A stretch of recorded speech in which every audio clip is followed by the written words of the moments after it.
Hello guys, তো আজকে চলে আসলাম গার্বেজ টেবিল নিয়ে। হ্যাঁ, ঠিকই শুনেছো, এটা কিন্তু গার্বেজ টেবিল।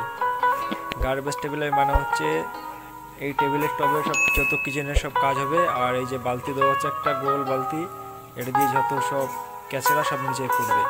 তো চলো, এই ওভার সেলফ লাগানো আছে,